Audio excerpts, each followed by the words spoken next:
You're watching Euronews now. I'm Takumbo Silako with your top stories.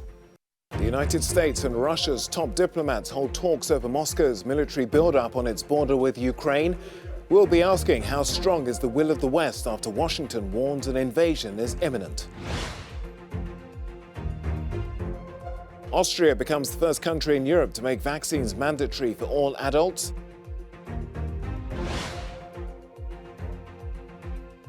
And we'll take a deep dive into the submerged ancient city that's become one of the world's largest underwater museums.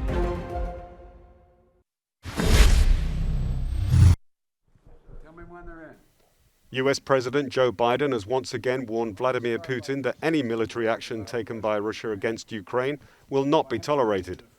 This clarified his position on what he described yesterday as a minor incursion. I've been absolutely clear with President Putin. He has no misunderstanding. If any assembled Russian units move across the Ukrainian border, that is an invasion. But it will be met with severe and coordinated economic response that I've discussed in detail with our allies, as well as laid out very clearly for President Putin. Meanwhile, with fresh allegations from the US that Russian intelligence are plotting a government takeover within Ukraine, talks between the US and Russia are set to continue. US Secretary of State Antony Blinken arrived in Geneva late on Thursday night, as did Russian Ministry of Foreign Affairs Sergei Lavrov. Both will meet in the morning, but with each side holding steadfastly to their existing positions, it's unclear what progress can be made and how any breakthrough in negotiations is possible. So with diplomacy seemingly at an impasse and tensions continuing to mount on the Ukraine border, for many Ukrainians the threat of war is a very real one. Preparations for a Russian military invasion are underway. But while Russia refused to move its troops away from the border, they continue to insist that they are not planning a military incursion.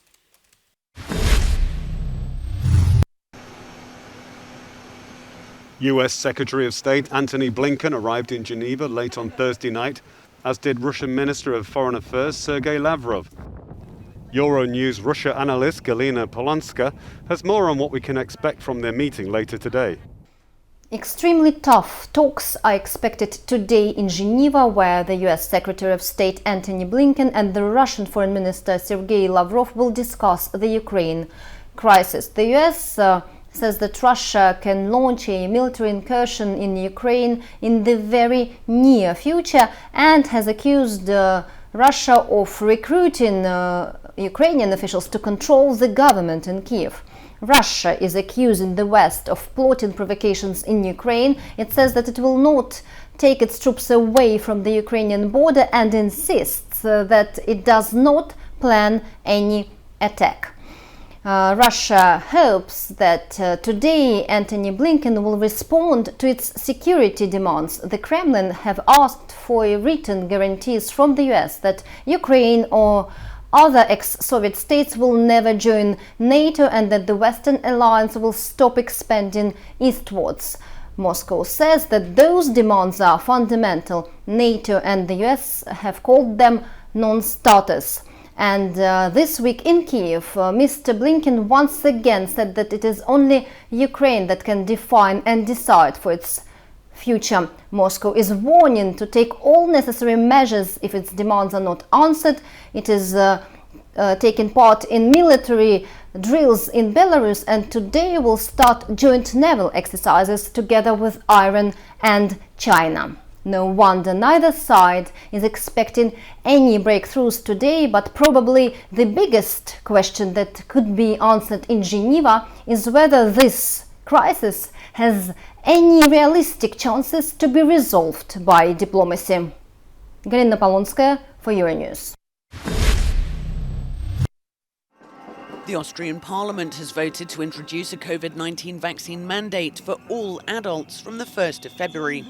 Pregnant women and people who've recovered from a coronavirus infection in the past 6 months will be exempt, as will those who can't be vaccinated for medical reasons. Officials say the measures are necessary because vaccination rates in the country are too low. Austria's Chancellor has also added a financial incentive. There will not only be an incentive for the communities to inform, But there will actually be a reward for how many people in the community have already been vaccinated. Haben sich in der Gemeinde schon impfen lassen. Und daraus entsteht this will create a real monetary value for the communities, for the cities, a monetary amount that they can invest in their community.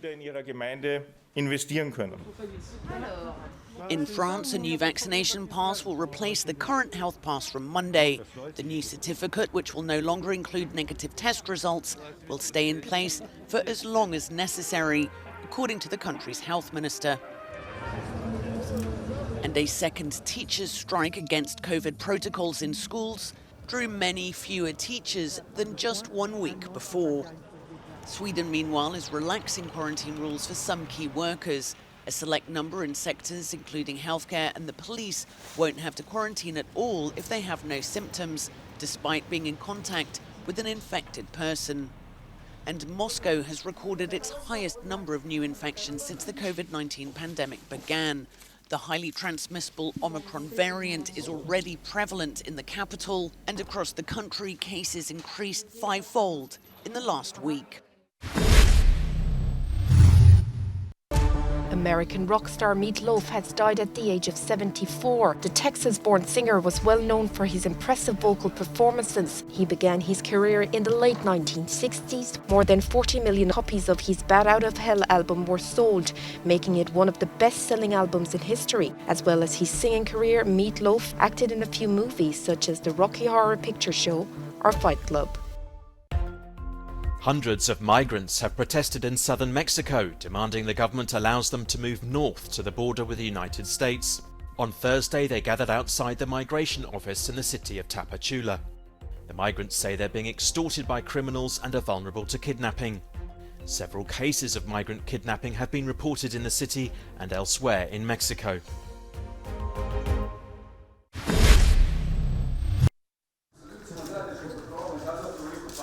Serbia's government has cancelled all licences for the mining giant Rio Tinto. This is in response to weeks of mass demonstrations by environmentalists who are opposed to the development of a lithium mine in the country. We have fulfilled all the requests of the environmental protests and put an end to Rio Tinto in the Republic of Serbia. Everything is finished. It's over. We are not afraid of Rio Tinto. We are here for our people and our country. They can do whatever they think they should do. This is the final decision of the government of the Republic of Serbia.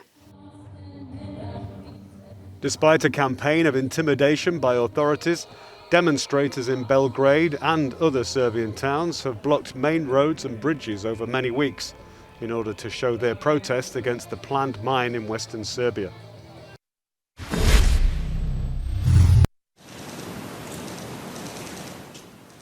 On the final day of a 3-day parole hearing, the prosecution against Anders Breivik said it was their clear view the request for parole should not be granted. Breivik is serving Norway's maximum 21-year sentence for setting off a bomb in Oslo's government district and carrying out a shooting massacre at a summer camp for left-wing youth activists. On day one of the hearing, he flashed Nazi salutes and professed white supremacist views.